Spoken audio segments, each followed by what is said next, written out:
आपण आहोत आता कल्याण अहिल्यानगर हायवेवर. 6 दिवसापूर्वी इथं हा हायवे खचला होता. आता तिथं पाहू शकता तुम्ही, इथं काम चालू आहे. येथील वाहतूक जिल्हाधिकाऱ्यांच्या आदेशानुसार बंद करण्यात आली होती असं कळतंय. परंतु पाहिलं तर आता अवजड वाहने इथे नाही आहेत, परंतु त्या पद्धतीने एक एकेरी वाहतूक जर आता इथं पाहिली तर चालू दिसते तुम्हाला. येथे पहिला डांबरी रोड होता, आता काहीच म्हणजे मागील वर्षीच येथे काँक्रिटीकरण झालं होतं.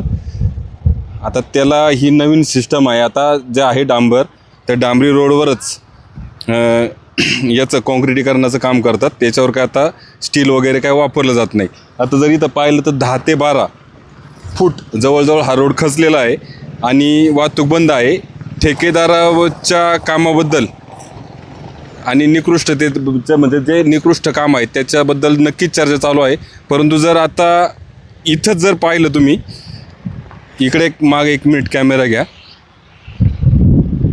इथे ह्या रोड लगतच एक शेताचा प्लॉट दिसतोय. हा पण एक जस्ट डेव्हलप केलेला दिसतोय. एक थोडं समोर आले तर तुमच्या लक्षात येईल. तर ही एक वॉल आहे. आता ही वॉल खचली आणि आता खचल्याचं दुसरंही कारण हे असू शकतं. हे बघा, आता इकडं 1 मिनिट इकडे घ्या फक्त.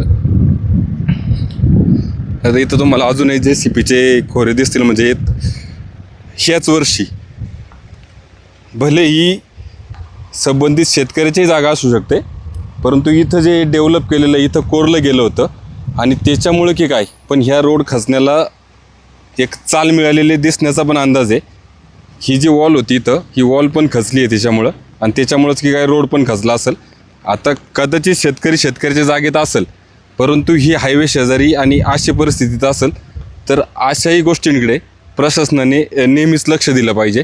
कारण संबंधित शेजारी ज्या ह्या डेव्हलपिंग वगैरे चालू असतात किंवा असे प्लॉट काय डेव्हलप केले जातात, हेही अशा गोष्टींना भविष्यात कारणीभूत ठरू शकतात.